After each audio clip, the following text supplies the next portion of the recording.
Brought to you bye रजनीगंधा। यूं ही नहीं ताज ताज बन जाता है, शिल्पकारों का हुनर और चुनिंदा संगमरमर ताज को नायाब बनाते हैं। हमारे मुख्यमंत्री जी ने शराबबंदी की, इससे अरबों खरबों रुपये बिहार के राजस्व का नुकसान हुआ। आप जाएं ग्रामीण क्षेत्रों में, पूछें लोगों से क्या शराबबंदी है। नीतीश जी तो लगातार 20 साल से मुख्यमंत्री रहे, तो लोगों की सुध जब वो जाने वाले हैं तो लोगों की सुध आई है। अपने आप में ये कहे कि हमने यह किया, हमने वह विकास किया, लेकिन धरातल पर ऐसा कुछ है नहीं। बिहार विधानसभा चुनाव 2025 को लेकर जनसुराज पार्टी ने अपने उम्मीदवारों की घोषणा की है।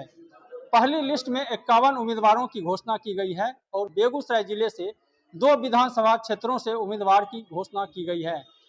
बेगूसराय विधानसभा से सुरेंद्र कुमार साहनी और मटिहानी विधानसभा से अरुण कुमार सिंह को उम्मीदवार जनसुराज पार्टी ने बनाया है। हमारे साथ बातचीत करने के लिए बेगूसराय विधानसभा के जनसुराज पार्टी के उम्मीदवार सुरेंद्र कुमार साहनी हैं। सबसे पहले आपको बधाई, आपको जनसुराज पार्टी ने मौका दिया बेगूसराय विधानसभा से चुनाव लड़ने के लिए, क्या कहेंगे? बहुत बहुत धन्यवाद कि आप हमारे पास आए और हमको अपनी पार्टी के बारे में और उम्मीदवारी के बारे में बोलने का कुछ मौका मिला।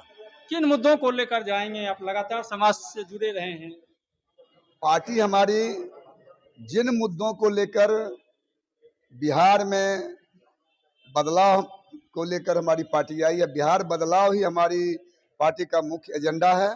और बदलाव का मतलब यह नहीं, हमारी पार्टी का यह उद्देश्य नहीं है कि बिहार में सिर्फ सत्ता को प्राप्त करें। हम सत्ता प्राप्ति करना हमारी पार्टी का उद्देश्य नहीं है, बल्कि बिहार जो बरसों बरसों से सत्ता में जो लोग रहे, उस जात के आधार पर, धर्म के आधार पर पूरे बिहार को बर्बाद करने में लगे रहे, कभी जनता के बिंदु पर उन्होंने ध्यान नहीं दिया।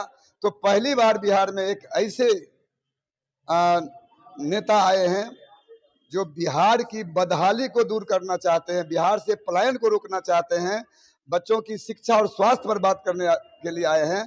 तो बिहार में सत्ता प्राप्ति के साथ साथ बिहार की व्यवस्था परिवर्तन हो, बिहार में लोगों की बदहाली दूर हो, यही हमारी पार्टी का मुख्य एजेंडा है। पहली बार जनसुराज पार्टी विधानसभा का चुनाव लड़ेगी, जनता के बीच जाएंगे, क्या कहेंगे जनता को? क्या शायद लोगों को पता हो या नहीं हो, लेकिन हमारी पार्टी पहली बार अगर जनता के बीच में आई है तो जनता आगे है और हम चुनाव के मैदान में जा रहे हैं। तो ऐसा नहीं है कि लोग हमको जान नहीं रहे हैं। घर घर में एक समय प्रशांत किशोर जी जब पदयात्रा की शुरुआत किए थे भीतरहरवा से, तो ऐसा लग नहीं रहा था कि जो अप्रत्याशित जनता का सपोर्ट मिल रहा हमारी पार्टी को, तो बिहार में हम अच्छा करेंगे और बिहार में पूर्ण बहुमत से हमारी सरकार बनेगी। आप त्रिस्तरीय पंचायत प्रतिनिधि भी वर्षों तक रहे हैं, किस तरह की समस्याएं गांव में देख रहे हैं? जनसुराज से जुड़े हैं।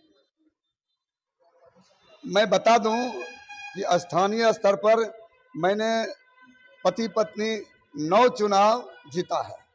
लोगों की समस्याएं यह है कि वहां से जो सरकार है, चाहे भारत सरकार हो या बिहार की सरकार हो, जिन योजनाओं की सरकार के द्वारा घोषणा की जाती है, भले सरकार अपने आप में ये कहे कि हमने यह किया, हमने वह विकास किया, लेकिन धरातल पर ऐसा कुछ है नहीं।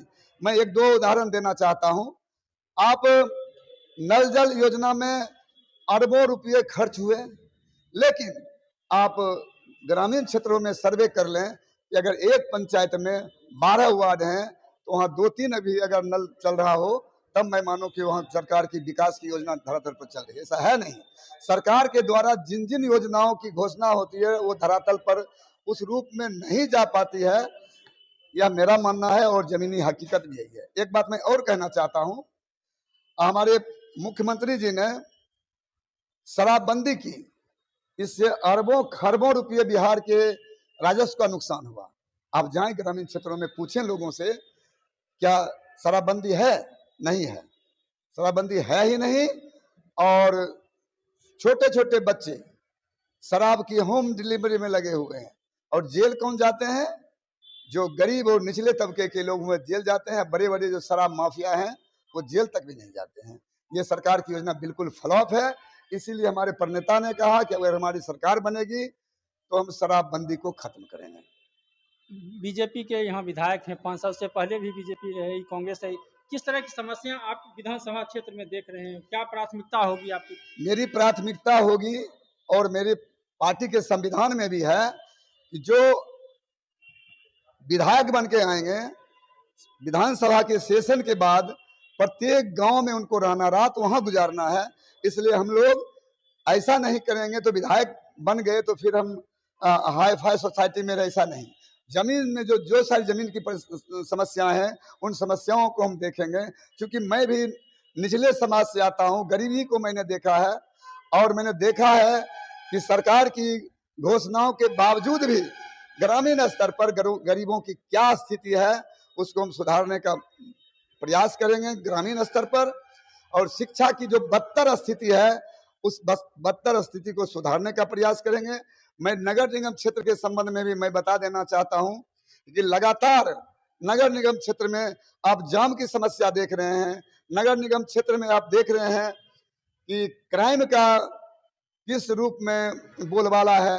नगर निगम क्षेत्र में आप यह देख रहे हैं कि जल निकासी की समस्या है।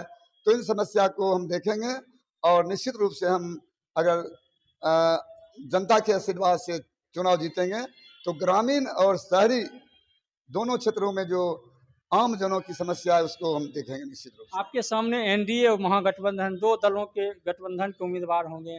नीतीश सरकार करे कई घोषणाएं की, उसका कितना असर देखते हैं? क्या देखिए, यह तो आप भी मानते हैं, लोग भी मानते हैं।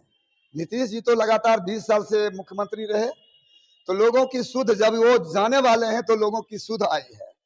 इस योजना को जो 10-10 हजार रुपये दे रहे हैं, दिए भी हैं, उस योजना को लोग भी मान रहे हैं और मैं भी मान रहा हूँ, सारे लोग मान रहे हैं कि इस चुनाव में प्रलोभन दिया जा रहा है और लोगों को दिग्भ्रमित करके एक बार पुनः वो सत्ता में आना चाहते। इससे इतर कुछ नहीं है।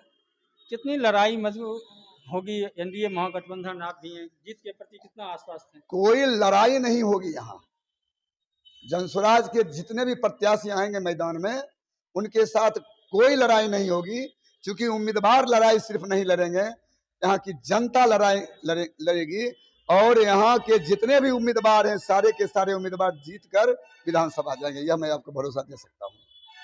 तो निश्चित रूप से इनका दावा है कि ये जनसुराज के जितने भी उम्मीदवार चुनाव मैदान में जाएंगे सारे लोग जीतेंगे और जो पार्टी का संविधान में दर्ज है वह काम या चुनाव जीतने के बाद करेंगे।